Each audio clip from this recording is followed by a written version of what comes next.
산헤드린 공회에 있던 유대인들이 스데반의 설교를 들었죠. 스데반이 이스라엘 역사에 대해서 처음부터 아브라함 때부터 쭉 얘기를 하였습니다. 솔로몬의 성전의 시대까지.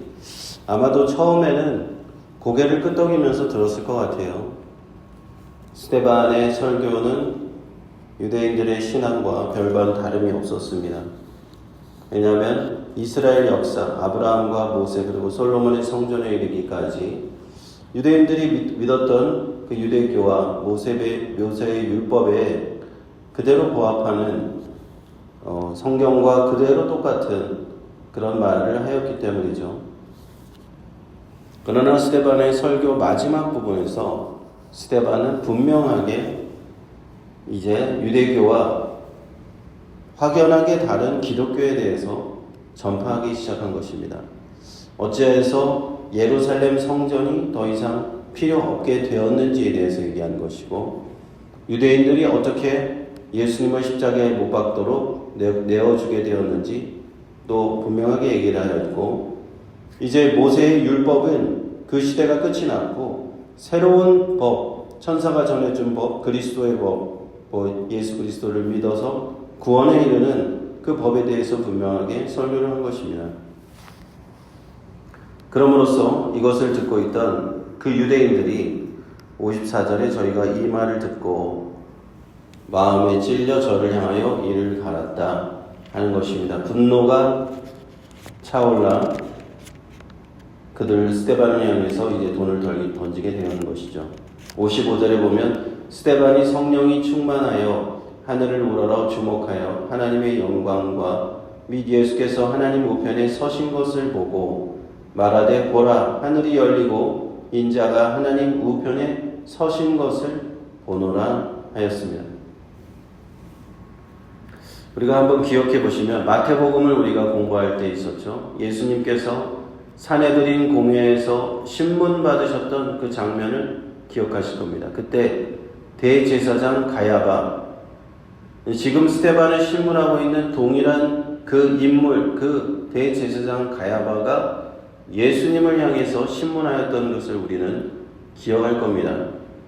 마태복음 26장 63절에 내가 하나님의 아들 그리스도인지 우리에게 말하라 라고 신문하였던 그 장면. 그때 예수님께서 뭐라고 대답하셨습니까? 내가 말하였느니라 내 말이 옳다. 그리고 이후에 내가 진실로 너에게 말하노니 이후에 인자가 권능의 우편에 앉아있는 것과 하늘구름을 타고 오는 것을 너희가 보리라. 마태복음 26장 64절입니다. 그러므로 예수님께서는 자신의 말씀하신 그대로 그 산헤드린 공회 신문 받으셨던 그때 말씀하셨던 그대로 부활하시고 승천하셔서 지금 하나님 우편에 앉아 계신 그 모습을 이제 스데반이 보고 있는 것입니다. 스데반이 예수님을 부활하신 예수님을 증거하면서 예수님의 복음을 그 유대인들에게 증거하면서 성령이 충만하여 영의 눈을 뜨고 하늘이 열린 것을 보고 하나님의 영광 예수님께서 하나님의 우편에 서신 것을 보았던 것입니다. 예수님께서는요, 이 최초의 순교자 스데반이 순교할 바로 그 순간에 자신의 하나님의 우편의 보좌에서 일어서신 거예요. 보좌에 앉으셨던 예수님께서 우편에 서신 것을 보았다 하는 겁니다. 바로 자신을 위한 최초의 순교자를 맞이하시기 위하여서 예수님께서는 그 보좌에서 일어나신 거예요. 하나님의 보좌에서 일어서셔서 스데반이 증거했던 그 복음, 그래 스데반아 너가 나의 복음을 잘 증거했다 하고는 그 스데반을 지지해 주시면서 이제 네가 첫 번째 순교자가 될 것인데 너로 인해서 이제 천하만국에 이 예수 복음이 구원의 복음이 증거될 것이다. 이런 승인을 해주시는 것처럼 그 자리에서 하나님 보좌 우편에서 일어서셔서 스데반을 맞이하셨다 하는 겁니다. 이제 예수님께서 부활 승천하신 이후에 이 스데반이 최초의 순교를 당한 이후에는 이제 더 이상 복음은 이스라엘 안에만 갇혀있지 않을 것입니다. 예루살렘 성 안에만 갇혀있지 않을 겁니다. 유대인들만 그 복음을 듣게 될 것이 아닙니다. 이제는 예루살렘을 떠나서 이제는 복음이 전파되기 시작할 겁니다. 이제 구원은 예루살렘에서 시작되었지만 하나님의 복음은 예루살렘에서 시작되었지만 이제는 거기서 멈추는 것이 아니라 이전에는 하나님께서 유대인들을 선택하시고 이스라엘 백성을 선택하셔서 하나님은 예루살렘 성전에만 있는 줄 알았어요. 그래서 사람들이 1년에 3번씩 유대인들이 원근각지에 살다가 하나님을 만나려고 예루살렘 성전에 와야 됐잖아요. 그런데 이제 스데반이 분명하게 설교하였던 것처럼 이제 하나님은 더 이상 예루살렘 성전에만 계신 것이 아니다. 예루살렘 성전에 와서 온갖 희생제사를 드리고 번제와 소제와 속죄제와 화목제와 속건제와 이런 여러 가지 제사를 드림으로써 하나님을 만나는 그런 시대는 이제 끝이 났다는 겁니다.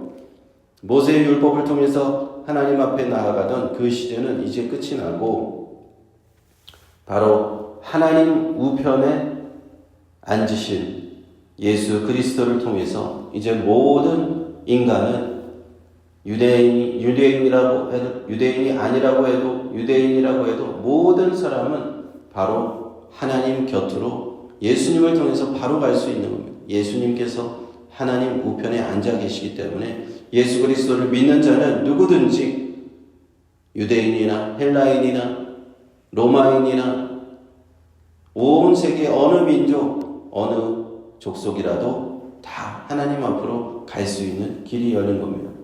그러므로 스데반이 본 예수님 하나님 우편의 그 서신 모습은 이제 구원이 여기서부터 시작하여서 유대인들로부터 시작해서 이제 만국 백성에게 전파될 것을 그 모습을 통해서 우리는 깨닫게 되는 것이죠. 57절에 저희가 큰 소리를 지르며 귀를 막고 일심으로 그에게 달려들어 성 밖에 내치고 돌로 칠세 증인들이 옷을 벗어 사울이라 하는 청년의 발 앞에 두었다 되어 있습니다. 그 자리에 있던 유대인들 산헤드린 공회에서 스데반을 고소하던 그 유대인들은 그들이 분노가 차서 스데반에게 달려들고 예루살렘 성 밖으로 그를 끌어내서 일제히 돌로 치면서 스데반을 죽게 합니다. 우리는 로마 시대에 압제하에 있던 로마의 지배를 받고 있던 이스라엘이 독자적으로는 사람을 사형에 처할 수 없다고 알고 있는데 어찌하여 이들은 스데반을 돌로 쳐 죽일 수가 있었는가? 여기에 대해서 의문을 갖는 사람들이 있는데 이에 대해서 우리가 해석하기를 당시에 성전을 모독한 죄에 관해서는 그런 특수한 죄에 관해서만은 이 산헤드린 공회가 그 로마의 승인 없이도 사형을 집행할 수 있었다라고 이해를 하고 있습니다. 또 당시에 그 스데반이 순교할 당시에는 그 로마 총독의 자리가 이스라엘을 다스리던 그 예루살렘과 유대를 다스리던 로마 총독의 자리가 공석이었어요. 그 본디오 빌라도가 예수님을 십자가에 달릴 때까지는 본디오 빌라도가 그 총독이었는데 이제 주후 36년경에 그 자리에서 직위가 해제됩니다. 그래서 역사는 본디오 빌라도가 이때는 총독이 아니었고 스데반이 순교할 때는 로마 총독의 자리가 이제 공석이 되었고 후에 다른 사람이 총독으로 오게 되는 거죠. 그때 총독의 자리가 비어있던 그 시기였기 때문에 이런 순교 사형을 집행하였다라고 이제 해석하는 사람들도 있습니다. 이제 기독교 역사의 최초의 순교자는요, 바로 스데반이 되었습니다. 그는 예수님을 증거하다가 예수님의 제자들 가운데 12사도도 아니고 이 7 집사 중에 한 사람이었던 스데반이 최초의 순교자가 되었습니다. 그리고 스데반이 순교한 그때에 그 증인들은 자신의 옷을 벗어서 사울이라고 하는 청년의 발 앞에 두었다. 이 사울은 우리가 뒤에서 보게 될 바로 그 사도 바울의 그 사울입니다. 사울은요, 이스라엘 히브리식의 이름이에요. 그래서 우리가 잘 아는 대로 다윗 왕 이전에 최초의 왕이 사울 왕이었잖아요. 그 사울 왕의 이름 그대로 따서 사울 왕도 베냐민 지파였는데 그 사도 바울도 베냐민 지파예요. 그래서 아마도 부모님이 이름을 사울이라고 지어준 것이 아닐까라고 우리는 추측을 하는데, 그것은 히브리식 이름입니다. 사울, 히브리어로 샤울이라고 부르는 이제 사울이 히브리식 이름이고, 그의 로마식 이름, 헬라식 이름이 파울루스라고 하는 바울은 로마식 이름입니다. 당시에 히브리식 이름을 하나 갖고 있고 또 헬라식 이름을 하나 갖고 있는 그런 사람들이 많았습니다. 바나바는 히브리식 이름이고 그는 또 요셉이라고 하는 헬라식 이름을 갖고 있습니다. 바울은 이제 사울은 히브리식 이름이고 파울루스라고 하는 바울은 로마식의 헬라식의 이름이었다. 그가 바로 그 자리에서 스데반이 순교하는 것을 본 것이죠. 스데반이 순교하는 것을 보고 저 사람은 죽임을 당해서 마땅하다. 내가 믿는 유대교에 따르면 저 사람은 분명히 잘못된 신앙을 갖고 있다. 예수를 하나님의 아들로 믿고 예수를 그리스도로 믿는 저 신앙은 잘못되었다라고 철저하게 믿고 있던 바로 그 사울이 스데반이 순교하는 그 장소에 있었다는 것입니다. 59절에 저희가 돌로 스데반을 치니 스데반이 부르짖어 가로되 주 예수여 내 영혼을 받으시옵소서. 스데반은 율법의 처형 방식인 돌로 맞아서 순교하면서 예수님께 자신의 영혼을 의탁합니다. 주 예수여 내 영혼을 받으시옵소서. 우리는 이러한 스데반의 모습에서 십자가에서 예수님의 마지막 말씀을 생각하게 됩니다. 누가복음 23장 46절에 십자가상에서 예수님은 마지막으로 그렇게 말씀하셨죠. 아버지 내 영혼을 아버지 손에 부탁하나이다. 스데반은 이제 예수님은 하나님께 자신의 영혼을 의탁하셨는데 스데반은 예수님께 주 예수여 내 영혼을 받으시옵소서. 예수님께 자신의 영혼을 의탁하는 것이죠. 이미 스데반의 시대에 그리스도 예수께서 하나님 우편에 계시고 그가 성부, 성자, 성령, 성자 하나님이심을 예수님께서 성자 하나님이심에 대한 믿음의 그 교리가 어느 정도는 자리 잡혔다라는 것을 우리가 알 수 있습니다. 그래서 스데반은 주 예수님께 자신의 영혼을 의탁했고요. 60절에 무릎을 꿇고 크게 불러 가로되 주여 이 죄를 저들에게 돌리지 마옵소서 하였습니다. 그 순교의 순간에 또 한 번 우리는 예수님을 떠오르게 만드는 그 말을 해였습니다. 스데반이 주여 이 죄를 저들에게 돌리지 마옵소서. 자신의 향해서 돌을 던지는 자들에게 그들의 죄를 용서해 주시옵소서 하고 기도한 것입니다. 바로 예수님이 마지막에 십자가상에서 하신 말씀, 누가복음 23장 34절에 아버지여 저들을 사하여 주옵소서 자기들이 하는 것을 알지 못함이니이다 라고 예수님께서 기도하신 것 같이 그 마지막에 순교한 예수님의 예수 믿고 예수의 제자들 가운데 첫 번째 순교자가 바로 예수님과 같이 그대 예수님께서 십자가에서 고난당하신 그대로 그 모습 그대로 순교하였다라는 것을 우리는 보는 것입니다. 스데반은 사내들인 공회에서 이렇게 신문을 받았고 그 자리에서 그 유대인들한테 복음을 선포하였습니다. 설교를 하였습니다. 그래서 그 예수님을 신문했던 바로 그 동일한 대제사장, 바로 그 당사자입니다. 동일 인문 대제사장 가야바를 통해서 신문을 받았고 그 스데반은 어떻게 그들에게 복음을 전하면서 유대교에서 어떻게 기독교로의 대전환을 이루는 하나님의 구원이 대전환점을 맞게 되는지를 분명하게 설명해 주고 있는 겁니다. 그러므로 사도행전을 통해서 우리는 유대교에서 기독교로 넘어가는 이 엄청난 대사건이 스데반의 이 설교 안에서 어떤 상징적으로 드러나고 있고 나타나고 있다라는 것을 다시 한번 깨닫게 되는 겁니다. 예루살렘 성전, 솔로몬이 지었던 그 성전 더 이상 필요하지 않다는 것이고요. 거기서 드리는 희생제사, 날마다 동물을, 소를 잡고 양을 잡고 염소를 잡아야 되는 그 희생자가, 제사가 더 이상 필요하지 않다. 그리고 모세의 율법으로 구원받는 것이 아니다. 이제는 그리스도를 믿는 복음으로 구원받는다는 것. 이 유대교에서 기독교로 넘어오는 기독교의 핵심을 스데반은 설교하였으므로 그것 때문에 스데반은 순교를 당한 것입니다. 순교당하는 그 장면 속에서 예수께서 고난당하시는 그 모습 그대로 스데반은 순교하였고요.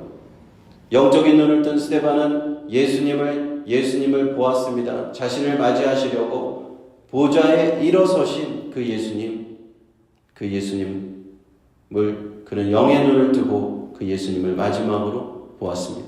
스데반의 순교를 시작으로 이제 구원의 복음, 예수 복음은 본격적으로 확장돼 나갈 겁니다. 한 알의 밀이 땅에 떨어져 열매를 죽지 않으면 열매를 맺지 않지만 한 알의 밀이 땅에 떨어져 죽으면 열매를 맺는 것 같이 바로 스데반의 순교의 그 죽음이 한 알의 밀이 죽어서 열매를 맺은 것 같이 이제 그 스데반의 순교를 통해서 기독교는 더 빠르게 확산되기 시작하는데 그 핍박의 분위기가 스데반을 핍박한 그 핍박의 분위기가 예루살렘에 확산이 되고 그 핍박을 피해서 사도들과 제자들은 이제 예루살렘 바깥으로 흩어지게 되는 겁니다. 거기서 나아가서 이방 지역까지 이제 복음을 들고 그들이 나아가는 게 되는 겁니다. 그래서 우리가 스데반의 순교가 어떤 복음 확장을 위한 하나의 트리거가 되었다. 이렇게 이해할 수 있는 겁니다. 하나님이 하시는 일은요, 참으로 우리가 알 수 없이 신비한 일입니다. 순교자의 피를 위해서 이 복음 전도가 더 열정적으로 시작된다는 거예요. 우리가 대한민국에 선교사들이 들어와서 초기 선교사들이 순교합니다. 초기 선교사들이 그들의 박해 때문에 그걸 예수 복음을 받아들이지 못하는 것 때문에 그들이 많이 순교를 하게 되는데 그 순교의 피가 복음 전도가 더 열정적으로 되는 계기를 만듭니다. 그래서 대한민국 땅이 1800년도 말에 복음이 확장되게 되는 것과 동일하는 거죠. 그렇게 하나님께서는 그렇게 역사하십니다. 순교자의 피 위에서 교회는 전파되고 복음은 전파되고 교회는 확장되더라 하는 겁니다. 그리고 사울이라는 인물이 처음으로 등장했고 처음에는 기독교를 박해하는데 앞장서고 주동자였던 이 인물을 예수님께서는 사도 바울로 변화시키시고 그를 통해서 이방인들에게 기독교가 엄청나게 증거될 수 있도록 사도 바울이 없었다면 과연 이렇게 복음이 증거될 수 있었을까? 이방인에게 이렇게 복음을 전할 수 있었을까? 사도 바울이 1차, 2차, 3차에 거쳐서 전도 여행을 떠나면서 목숨을 아끼지 아니하고 그렇게 로마까지 복음을 전한 그 사도 바울의 그 시가 이제 스데반으로부터 시작하는 겁니다. 스데반의 순교의 자리에서 그 자리에 있던 사울이 이제 나중에 놀랍게 변화되고 하나님의 그 놀라운 사역을 감당하는 것입니다. 그러므로 오늘날 하나님께서 하시는 일은 우리가 사람의 머리로 이해할 수 없습니다.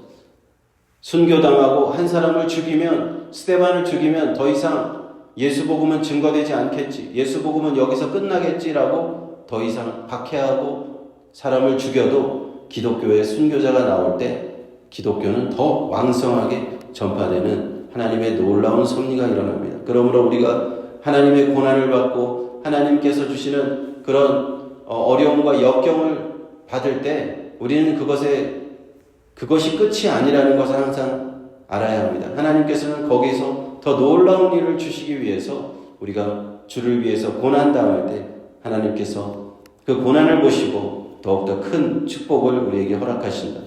더 놀라운 하나님 나라의 확장을 우리에게 보여주시는 그런 하나님이신 줄로 믿습니다. 오늘 또한 이러한 믿음으로 승리하는 우리 모두 되시기를 축원드립니다. 기도하겠습니다.